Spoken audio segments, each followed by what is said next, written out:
رسول رسول رسول رسول نبي نبي نبي نبي. And when you try to bring back the sunnah, you meet all kind of opposition. But inshallah, when we build the Muslim village, and we build the masjid in the Muslim village, there will be no parda between the men and women. He said that when you go down in sajda,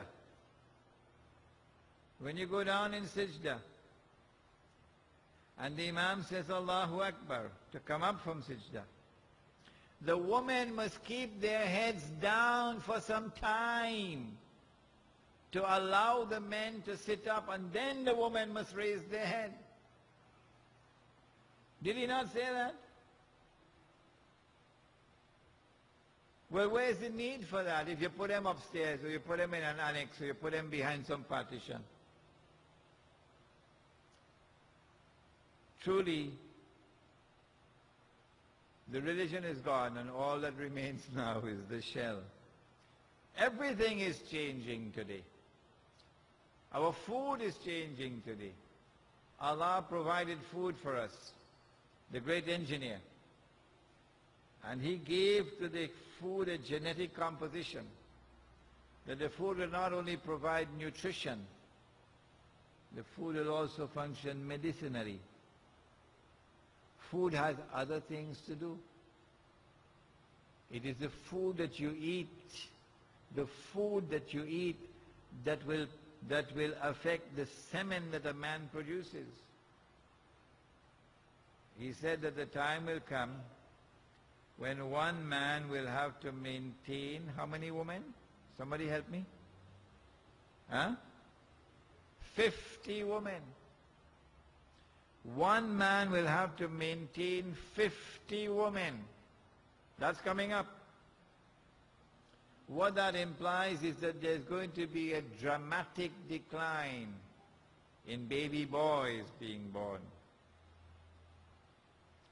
That has already started in some parts of the world.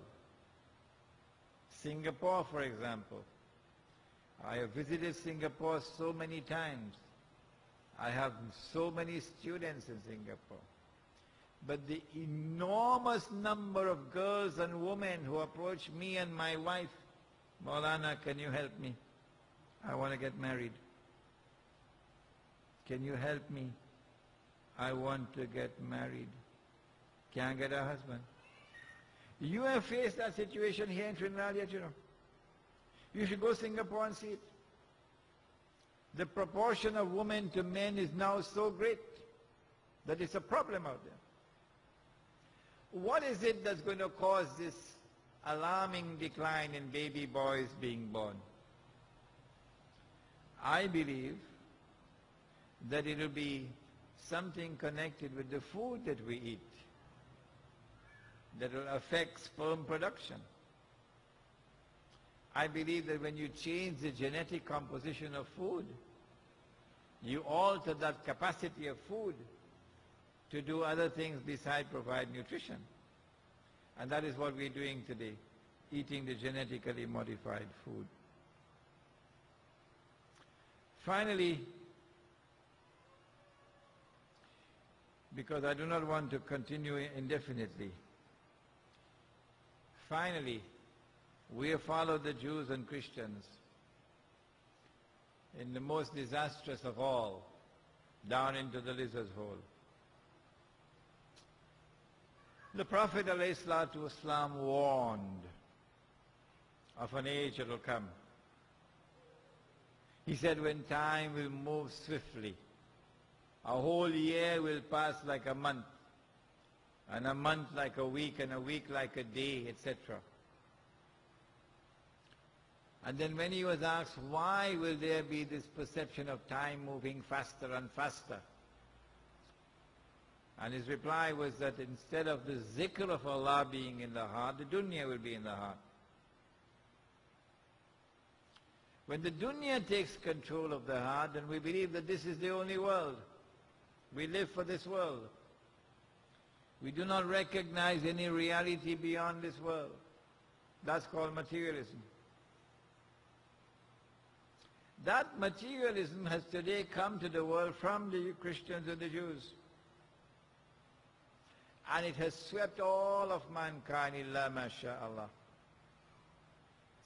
What is the price that we pay when we embrace materialism?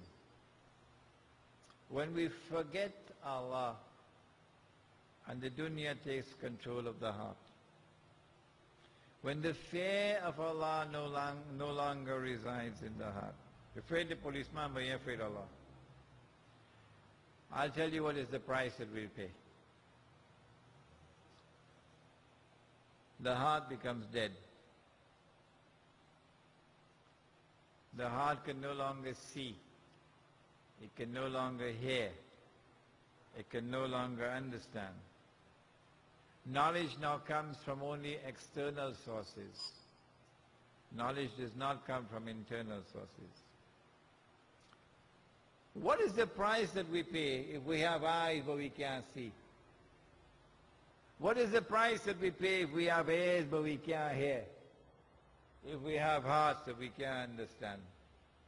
Let me point out this price and we'll now end. The Prophet ﷺ spoke of an age that will come. It will be the age of Dajjal. Dajjal has a PhD in deception. He comes with two things, a river and a fire. Huh? But his river is a fire. And his fire is the cool waters of a river.